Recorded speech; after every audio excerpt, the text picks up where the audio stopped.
Bien, agradezco esta invitación para hacer un homenaje a esta gran mujer. Yo quisiera tener los labios de San Juan Crisóstomo para presentar como corresponde una figura tan eminente que aún hoy nos asombra por sus hazañas, una mujer de la madeja de Isabel la Católica y de Santa Teresa, gloria de nuestra patria. María Antonia nació en el año 1730 en la ciudad de Santiago del Estero, de una familia aristocrática. Su padre era brigadier español y era emparentada con las principales familias de Santiago del Estero, que por aquellas épocas era una ciudad fundadora, una ciudad madre de ciudades, ciudad noble y esclarecida. Ella, sin andar blasonando de glorias pasadas, como es propio de los verdaderos nobles y aristócratas, guardaba, sin embargo, celosamente el recuerdo de sus antepasados, sobre todo de dos ilustres conquistadores españoles, don Diego de Villarroel y Jerónimo Luis de Cabrera, fundadores respectivamente de las ciudades de Tucumán y de Córdoba. María Antonia llevaba en sus venas sangre de reyes, de príncipes y de santos, San Fernando y San Luis entre ellos. Se la vincula a sí mismo con Hernandarias y entre sus descendientes encontramos al caudillo Felipe Ibarra y muchos argentinos, algunos de los cuales están aquí en esta conferencia.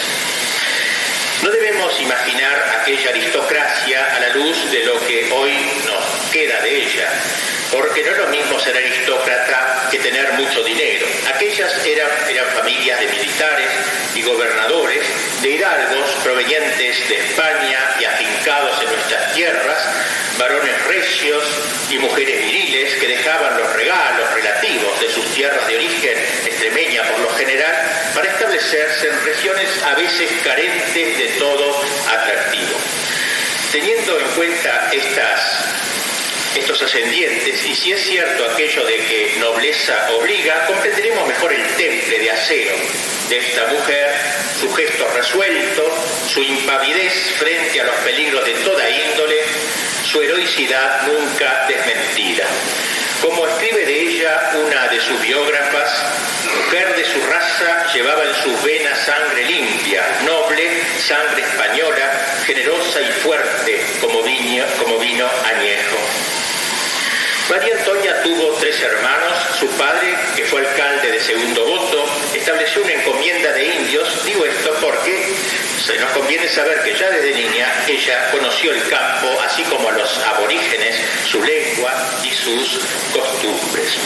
Todos los biógrafos destacan la estampa física de María Antonia. Grabados de la época nos la presentan alta y bien proporcionada, de ojos claros y azules, mirada franca, bondadosa, frente despejada e inteligente, tez blanca, rostro ovalado, facciones finas, manos delicadas, llenas de gracia y afabilidad. Su padre podía esperar con una estampa así un buen partido para su hija, pero María Antonia se sentía llamada a otra cosa. 2 siglos antes, en 1585, habían llegado a Santiago los primeros religiosos de la Compañía de Jesús, que se dedicaron sobre todo a la evangelización de la ciudad y del campo, y particularmente a la obra que predileccionaron, que eran los ejercicios espirituales de San Ignacio, para organizar los cuales recorrían casa por casa, invitando a todos los que integraban la familia, esclavos incluidos. Para ayudarse en sus obras, estos primeros jesuitas recurrieron a la ayuda de colaboradores laicos, sobre todo de mujeres generosas. Refiriéndose a ellas, en un informe de 1654, escribe uno de esos padres: hay en Santiago un gran número de vírgenes consagradas a Dios que viven fuera del claustro y se llaman beatas.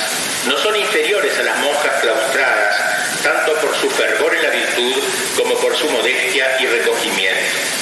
Bien, algunas de esas mujeres, para ayudarse entre sí, se agruparon en una casa donde trataban de llevar una vida espiritual más intensa, visitaban enfermos, bordaban ropa de altar, enseñaban catecismo o acudían en ayuda de los pobres, y se las conocía como beatas, en el sentido evangélico de la palabra, ya que Cristo, recuerdan en el sermón de las bienaventuranzas, llama beati, bienaventurados, eso beatus en latín, bienaventurados, ¿no?, a aquellos que se consagran especialmente al Evangelio.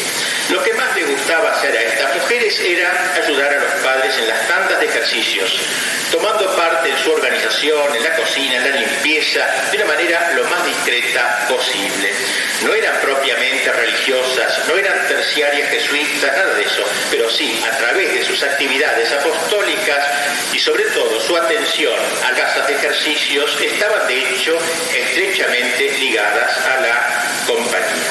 Pues bien, nuestra María Antonia a los 17 años se consagró a Dios en esta casa, pronunció votos privados de pobreza, castidad y obediencia y recibió la sotana de San Ignacio, digamos así, que ya no dejaría hasta su muerte. En adelante, todos los santiagueños veían a la beata por las calles de aquella vieja Santiago caminando. Para los vecinos sería la beata Antula, una beata más, una de las beatas del Beaterio de Santiago. Y al firmar ponía beata profesa de la Compañía de Jesús. Pues bien, durante muchos años, más de 25 años, nuestra beata ayudaría a los padres, principalmente en la organización de retiros, colaborando sobre todo en los reservados a mujeres. Y por eso ella conoció muy íntimamente el contenido de los ejercicios como un medio notable para la divinización de la vida, pero también conoció el marco práctico de los ejercicios, el modo de invitar, de acoger, de la distribución de las horas, los temas, los cantos y hasta los menús más convenientes. Pronto, densos nubarrones se iban a cernir sobre la Compañía de Jesús por ella tan amada. No podemos aquí exponer todo lo que sucedió en aquellos tiempos, digamos solamente que las principales casas reales de Europa, inficionadas de espíritu masónico, concertaron una campaña persecutoria contra aquella orden que en aquel tiempo era verdaderamente adversaria efectiva de la subversión masónica. Por lo que hace España, el rey Carlos III determinó en 1767: he venido en mandar se extrañen de todos mis dominios de España e Indias y las Filipinas a los religiosos de la compañía. En vano protestó el Papa Clemente XIII. Tú también, hijo mío, le dijo al rey, pues que el religiosísimo rey de las Españas, Carlos III, ha de ser aquel que de su brazo, aquel brazo que Dios le dio para sostener y promover la honra de la Iglesia, el honor de Dios y la salvación de las almas, ha de prestar a los enemigos de Dios y de su Iglesia para trastornar sus fundamentos, una religión tan útil y tan cara a la misma Iglesia, que debe su origen y esplendor a aquellos héroes que nacieron de la propia España, la patria del rey. Pero todo fue en vano. El rey persistió en su decisión y Bucareli, que era el gobernador a la sazón de Buenos Aires y por tanto de toda esta zona, ejecutó con rigor las disposiciones del rey, y así las reducciones de los indios foraníes quedaron huérfanos, los colegios desiertos, las casas de ejercicios vacías y sigilosamente desterrados todos los miembros de la compañía, padres y hermanos.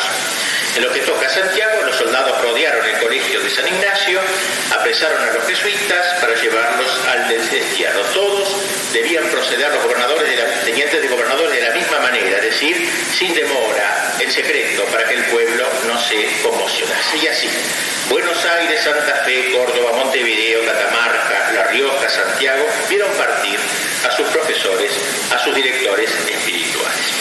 Pero el drama no terminó allí. En el año 1773, poco después de la expulsión obrada por Carlos III, el Papa Clemente XIV decretó la supresión universal de la orden.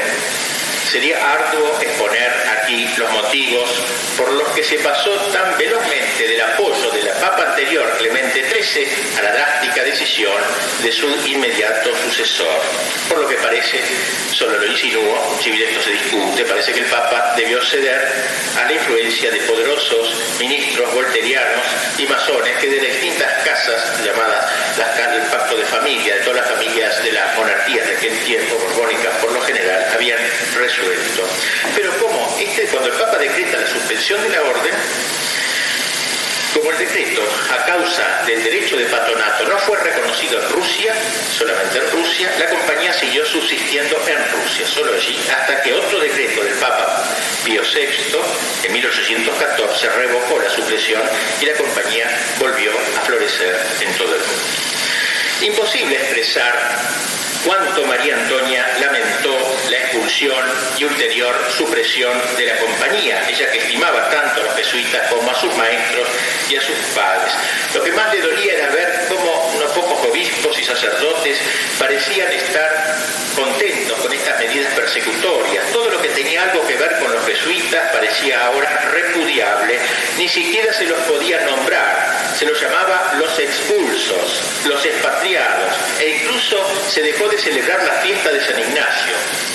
Y lo que más se aborrecía era la práctica de los ejercicios. Pues bien, ella no podía consentir en semejante actitud, más aún decidió hacer al revés, no vacilando en defender a sus amados padres, precisamente en esos momentos en que mostrarse partidario de ellos era exponerse a la burla.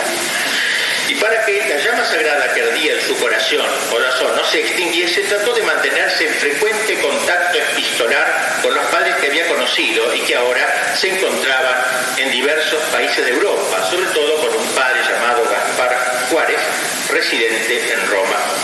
Pero no se contentó con dar pábulo a la nostalgia, ni con llorar los males de la época, ni se limitó a defender la memoria de los padres, sino que se propuso llenar, en cuanto estuviera a su alcance, el vacío dejado por ellos. Por experiencia sabía el bien grande que hacían los ejercicios, había sido testigo de las gracias que por ellos se derramaban sobre los ejercitantes, y entonces pensó si no sería posible restaurarlos en alguna forma. Y así, de la ruina de la compañía, se propuso salvar ese único tesoro, el tesoro principal que su fundador les legara.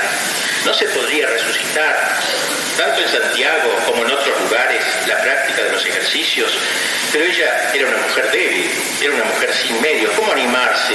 Necesitaba saber que esto era voluntad de Dios. Y de sus cartas se infiere que no solo lo meditó seriamente y lo consultó con sacerdotes experimentados, sino que además recibió una inspiración interior de lo alto. Así lo expresó en carta al padre Juárez en 1785, diciéndole que cuando estaba en cierta ocasión en el convento de San Francisco de Santiago y estaba arrodillada en el cuartito que había usado allí nada menos que San Francisco Solano. Y allí entonces en ese cuartito se arrodilló sola ante el pequeño altar y en la presencia de Dios se comprometió a reparar la injusticia cometida con sus padres en el alma. Invocó luego al santo, tan querido de los santiagueños y de todo el norte argentino. Francisco Solano le dijo que al eco de tu violín llamabas a los indígenas, haz que las muchedumbres oigan mi voz. Francisco Solano, que viviste en esta tierra, haz que vuelva a producir frutos de santidad. Francisco Solano, que tan fielmente cumpliste la misión que Dios te diera, ruega para que yo pueda cumplir la mía. Bendice la obra que emprendo, Francisco Solano, apóstol de los santiagueños. San Francisco Solano y San Ignacio, allá en el cielo, se han de haber confabulado para favorecer a esta joven y para sostener lo que se llama su vehemencia irresistible. Se sintió una vehemencia irresistible en buscar la mayor gloria de Dios, así como el anhelo de heredar el espíritu de quien estableció los ejercicios. En esa humilde celda, podríase decir, que se llevó a cabo un invisible trasplante de corazón de Ignacio a María Antonia, una verdadera simbiosis que culminaría con la decisión inquebrantable de hacer común la obra sagrada de los ejercicios. Y así nuestra beata se dispone a pasar de su vida oculta, que había llevado hasta acá, a lo que sería su vida pública. Lo primero que hizo fue pedir licencias al obispo, pero no estaba en Santiago en ese momento, para que empezara a organizar tandas. Entonces el delegado del obispo al fin le dio su acuerdo, y ella entonces, con su hábito negro y llevando sobre los hombros una especie de capa que le había dejado un jesuita de recuerdo, empezó a recorrer las casas de los conocidos desconocidos, con los pies descalzos y apoyada en un báculo en forma de cruz. Entraba, les explicaba lo que eran los ejercicios, los invitaba a entrar en ellos. Y estas tandas comenzaron pues a darse una tras otra, acudiendo toda clase de gente, incluso del clero, y ella buscaba sacerdotes que la dirigieran. No había jesuitas, por cierto, pero eligió sacerdotes competentes para que dirigiesen esas tandas. Y así recomienza en Santiago la costumbre de los ejercicios. Y la gente que vive fuera de la ciudad, se preguntó la beata, que ya empezaba a hervir, como hierve el corazón del apóstol, ese seno de las almas, ¿qué hacer? Y se lanzó a los campos, empezó a ir a los pueblos rurales, y se recorrió Silípicas, Oconcho, Salamina, hablando en español, si entendían o en quechua, como dijimos, que había aprendido con su padre en la encomienda durante su juventud. En algunos casos, cuando no encontraba alojamientos para los retiros, ella llevaba a la gente del campo hasta la ciudad de Santiago. Y así, españoles, indios, mestizos, campesinos, negros, hacían cola para entrar, cada uno con un paquetito de ropa en la mano, algunos viniendo de lejos, a pie o a caballo. La estampa de esta mujer se empezó a hacer proverbial en Santiago y en la campaña santiagueña, la figura inconfundible a la que los santiagueños comenzaron a llamar Madre Antula, o también la Beata de los Ejercicios.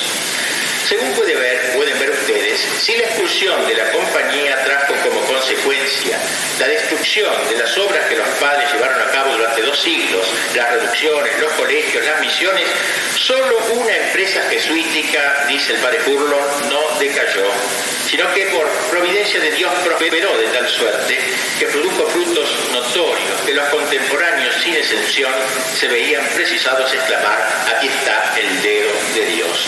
Esa empresa fue la de María Bantoña, dice Furlon, y así como Brochero en el siglo siguiente, ella vio en los ejercicios el medio más privilegiado para la evangelización de nuestra patria. Y así la vemos ahora, la beata que se lanza, era fuego, como Catalina de Siena decía: mi alma es fuego. Ella se sentía incendiada por Dios y el fuego busca extenderse, busca hacerse incendio. Cristo no había muerto solo por los santiagueños, buen trabajo también ellos le darían, sino que se requería llevar a otros sitios también el tesoro que la deslumbraba. Y así se resolvió a convertirse en la andariega de Cristo, lanzándose por los caminos de nuestra patria con la intención de llevar al mayor número posible de almas los beneficios de la redención a través de los ejercicios. Pero ¿por qué no te quedas en Santiago? Le decía. No, su alma era fuego, debía salir, debía incendiar el Pajonal, y entonces primero se dirige a Jujuy. Elige esa ciudad porque allí estaba el obispo en ese momento, y imaginemos ese viaje, ¿no? Se dice rápido, más propio de un hombre que de una mujer inerme, pero ella era una varona, como ella misma dice de sí misma, y como Santa Teresa gustaba decir a sus monjas, que fueran varonas, y Catalina de Siena le decía a las mujeres: sed viriles. No quiere decir que es bien femenina, ¿no? Pero la virilidad en el sentido de la fortaleza, del coraje. Imaginemos este larguísimo viaje, pues. Nada detendía su marcha, ni los montes, ni los ríos, ni lo interminable de los caminos, los desiertos, ni el temor a los indios. Siempre colgada en su cuello una imagen del niño que con ternura llamaba Manuelito, inspirándose sin duda en aquel nombre bíblico con que el profeta designó al Mesías: Emmanuel, Dios con nosotros. Por eso no iba sola, iba con el Emmanuel, iba con el Dios con ella, para esa empresa que le había posesionado. Y llega a Jujuy, encuentra al obispo, le cuenta sus proyectos apostólicos y comienza a dar tandas que, según dicen, transforma la ciudad de Jujuy en poco tiempo. De Jujuy, una vez que estableció eso, la madre se va a Salta. No lo pudo hacer sino por el encantador camino que hoy llamamos de la Cornisa. Encantador, sí, pero a la vez no exento de tantos peligros para quien lo haga a pie.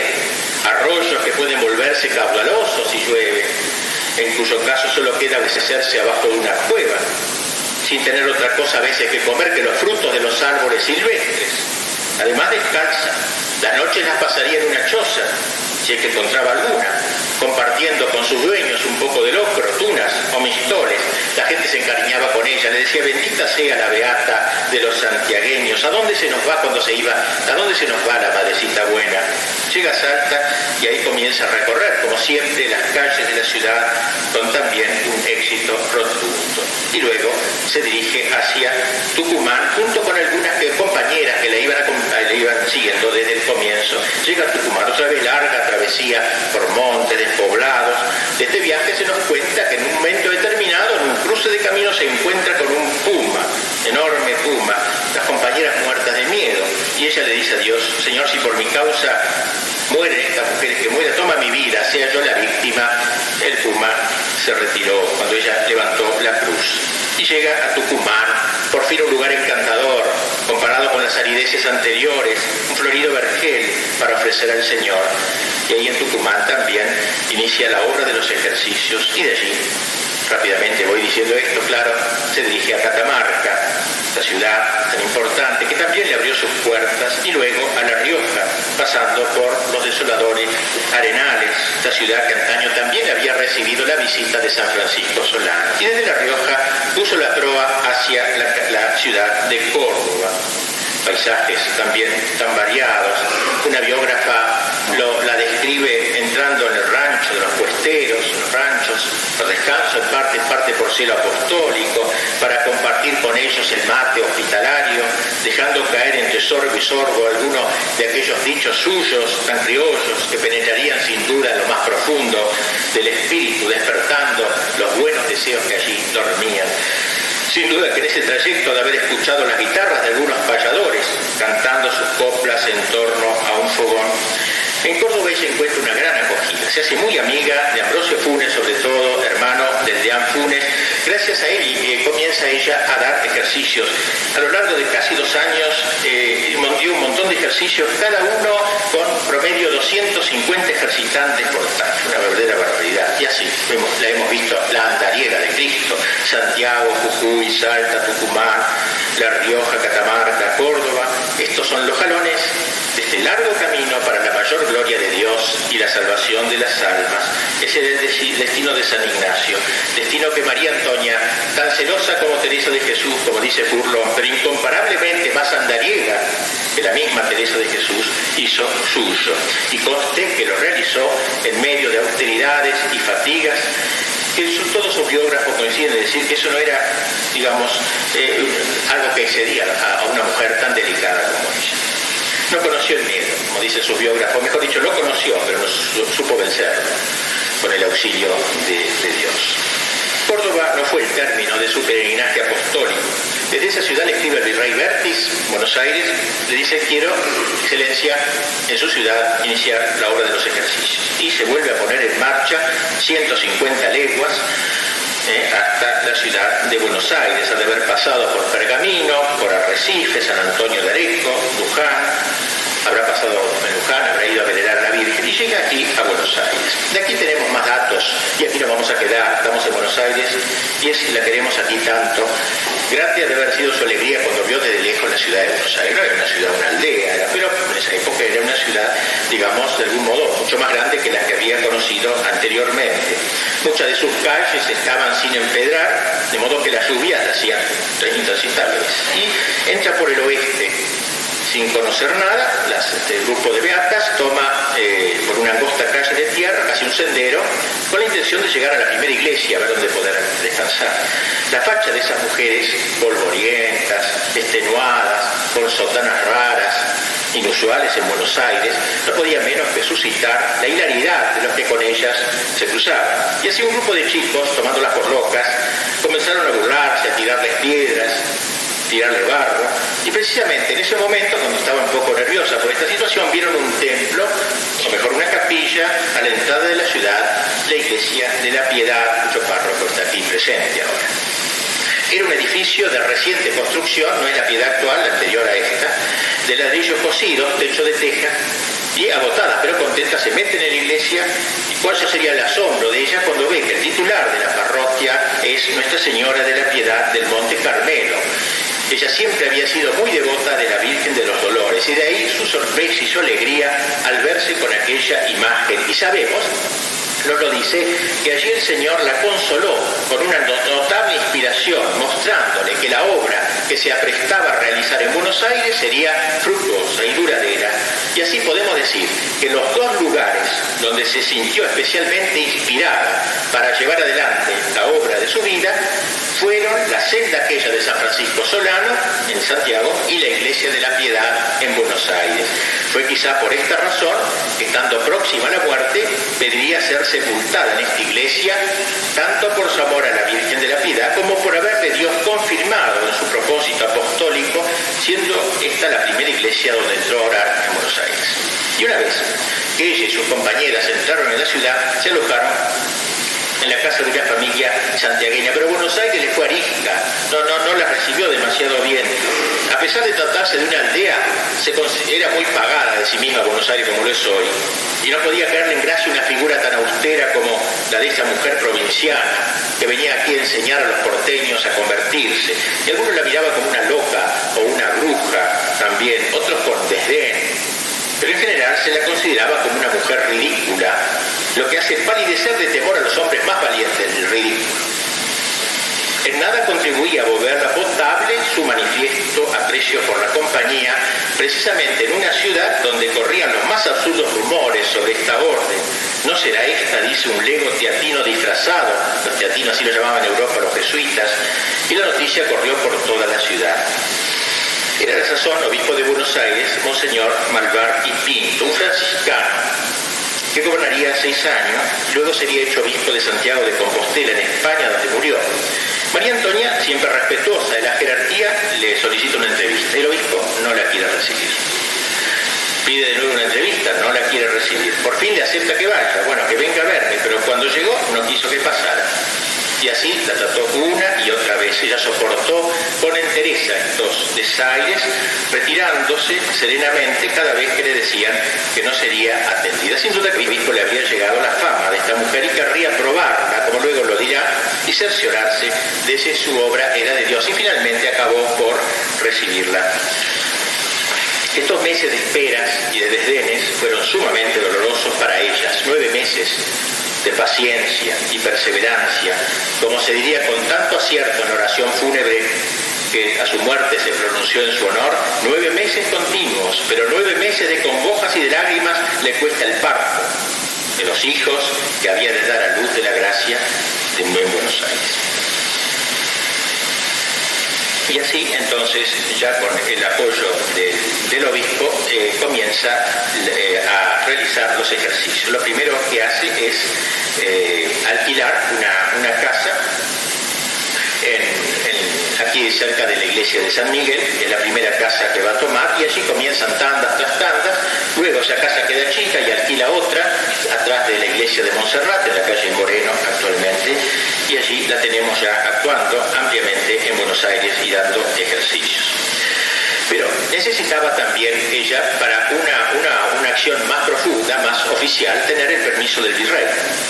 Y aquí otro problema, así como con el obispo tuvo problemas también con el virrey. El virrey era un personaje muy especial, ustedes lo conocen por la historia. Bertis fue un virrey muy progresista en el campo del alumbrado y esas cosas en Buenos Aires, pero era un hombre muy tocado por las ideas liberales y masónicas florecientes en España en aquella época y que llegaban subrepticiamente a América. En los barcos españoles venían libros de Montesquieu, Diderot, la enciclopedia, Voltaire, Rousseau y tantos otros, escasos sí, pero capaces de suscitar ya teorías en nuestra tierra que podrían socavar la tradición heredada. El espíritu de la Revolución Francesa próxima a estallar flotaba ya en el ambiente, suscitando entre nosotros anhelos libertarios y también emancipadores, no solo de España en cuanto a autoridad política, sino de la España que nos engendró a la catolicidad. En un contexto inmediatamente previo había acaecido la expulsión y luego supresión de la compañía. Pues bien, la beata va a ver lo de Berti, sin embargo, el virrey también estaba influido por estas ideas de los filósofos, entre comillas, como se llamaba. ¿Qué le diría a esta mujer extraña, vestida de negro, descalza, con una cruz de madera en la mano, que se le acercaba a este virrey ilustrado a pedirle permiso para establecer una casa de retiros? Si el obispo tuvo dudas, el virrey no las tuvo decididamente, la tomó por loca y la despachó enseguida de su presencia. Para colmo, el virrey sentía un desdén, una antipatía visceral por la compañía de Jesús, y así, al final, acabó por negarle la autorización con palabras descomedidas contra los jesuitas. Y lo que entonces pasó nos lo cuenta Ambrosio Funes en carta al padre Juárez. Dice: oyendo esta desproporción de juicio, la beata le contestó al virrey lo que le venía al caso. le dio las espaldas y se mudó con sencillez, dejándolo con la palabra en la boca. Pero no cejó en su intento, insistió y al fin venció, como siempre. Así concedió el virrey lo que solicitaba. Dijimos entonces que comienzan las casas de ejercicios, las dos primeras casas de las que hemos hablado, con tandas numerosísimas, en cada una de ellas como 200 ejercitantes. Téngase en cuenta que no solo se inscribían los habitantes de Buenos Aires, como hemos dicho, María Antonia se dirigía con frecuencia al campo para invitar a la gente de estos parajes. A pesar de lo poco poblado que estaba en la zona de Buenos Aires, había algunos pueblitos como el pueblito de Morón, de San Isidro, de Quilmes, de Luján, de Magdalena, y también había estancias antiguas, y ella con un carrito iba por allí, recogía limosna para ayudar a los ejercitantes más pobres e invitaba a la gente del campo a venir a la casa de retiro. Ella era la que buscaba personalmente a los padres que iban a dirigir los ejercicios. Ella los elegía, los más destacados por su virtud. Uno de ellos fue un benedictino, el padre Toro, otro fue un dominico, el padre Redondo, el padre Perdiel, distintos sacerdotes. Es interesante esta idea de que un apostolado como los ejercicios tan propio de la Compañía de Jesús fuera ejercido por sacerdotes que no eran jesuitas. Es que los ejercicios no son patrimonio exclusivo de la Compañía, sino herencia de la Iglesia Universal. Así como Santo Tomás no es patrimonio exclusivo de la Orden de Santo Domingo, sino doctor común de la Iglesia, así lo es San Ignacio en lo que toca a los ejercicios. María Antonia tenía un especial discernimiento para elegir los mejores sacerdotes, los que debían predicar, y se los proponía al obispo, que gustosamente consentía, asistiendo a veces él mismo para ayudar a confesar. Tampoco se ataba siempre a los mismos padres, iba variando según las necesidades. En carta al padre Juárez le dice: nunca me parece conveniente el señalar director. Lo primero porque no lo tengo fijo, y lo otro porque aunque tengo hoy uno, puede no ser apto y quiero tener la libertad de elegir otro, porque mi fin es ir adelantando cada vez más en este ejercicio. Eso sí, se preocupaba de que los ejercicios fueran auténticamente ignacianos. Por eso le puede escribir también al padre Juárez: los ejercicios no discrepan en nada de lo que los padres daban, solo sí lo que he añadido es que sean de 10 días, contando desde el día que entran hasta el día que salen. Bien, hemos dicho como las casas que ella había usado hasta ahora eran muy pequeñas, y así comenzó a pensar en algo más grande. Ella dice que no es posible, dice: hay días que salen unos y entran otros en el mismo día o al otro día o a la tarde, siéndome, dice, muchas veces doloroso el no poder dar al mismo tiempo, si fuera posible, tanto a hombres como a mujeres, porque estaban absolutamente apretados. ¿Cuál era el papel de la beata durante las tandas? Hacía de todo, menos predicarlas. Siempre presente al cúmulo de necesidades que se iban presentando, ubicaba a los ejercitantes en sus cuartos, buscaba otros sacerdotes para llegar a confesar, cuidaba el cumplimiento del horario y a veces daba hasta algún consejo espiritual si se lo pedían. Una dirección de la tanda silenciosa, efectiva, ayudada por ese grupo de mujeres que estaban con ella. Hemos escuchado que los ejercicios de casi 10 días eran gratuitos, enteramente gratuitos. ¿Cómo se podía mantener semejante emprendimiento? Ella misma nos lo dice: los medios temporales para mantener a los ejercitantes, tantos miles que los han tenido desde el principio hasta ahora, para mantener a los sirvientes, para pagar los alquileres crecidos de las casas que tengo y para otros gastos, estos medios, digo, son muy visibles a todos, son solamente la divina providencia, porque ¿cómo podía yo, miserable, hacer todo esto? Baste decirlo que ni yo lo entiendo, cómo ha ido todo, pero quien lo ve no puede negar ser así, toda verdad. Es cierto que durante el día recorría las calles nuestras de Buenos Aires, conduciendo un carrito donde depositaba limosnas. Ella iba a pie y llevaba el caballo de la rienda. Sus contemporáneos nos la describen caminando incesantemente con esa sotana de tela gruesa que cubría su ropa interior y pendiente del cuello la imagen del niño Dios. Pero su viaje de limonera no alcanzaba para cubrir los gastos. Solo la providencia daba razón de ello, porque aunque las limosnas afluían generosamente eran insuficientes. Y ella nos cuenta que confiaba plenamente en Dios. Dios proveerá, decía, o Emanuelito él nos lo va a dar, o también nuestra abadesa, o sea, la Virgen de los Dolores, nos lo proporcionará, ir a pedírselo.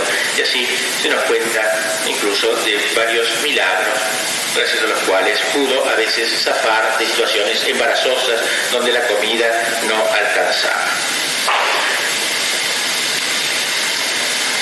Podríamos decir que la María Antonia iba ya transformando la ciudad de Buenos Aires con estas tandas que estaba dando, así como se había notado en las otras ciudades que había recorrido una influencia benéfica positiva.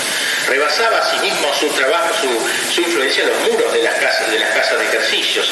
En favor de los pobres, por ejemplo, empleó su ascendiente sobre las personas acomodadas, sobre los gobernantes, recordándoles sus deberes, y nunca pidió para sí. Si le sobraba algo para los ejercicios, lo daba todo a los pobres. Bien, asimismo comenzó a formar, con el deseo de consolidar mejor su obra en Buenos Aires, a establecer un beaterio, como lo había hecho en otros lugares, juntando varias mujeres que le ayudasen. Un rasgo de la personalidad de María Antonia fue su cordial adhesión, como hemos dicho, a la Compañía de Jesús. Ha quedado una enorme correspondencia de ella con todos los padres que residían en el extranjero, y así ella recordaba esa inquina que habían tenido y que tenían todavía a esos padres, y eso aumentaba su cariño a estos padres.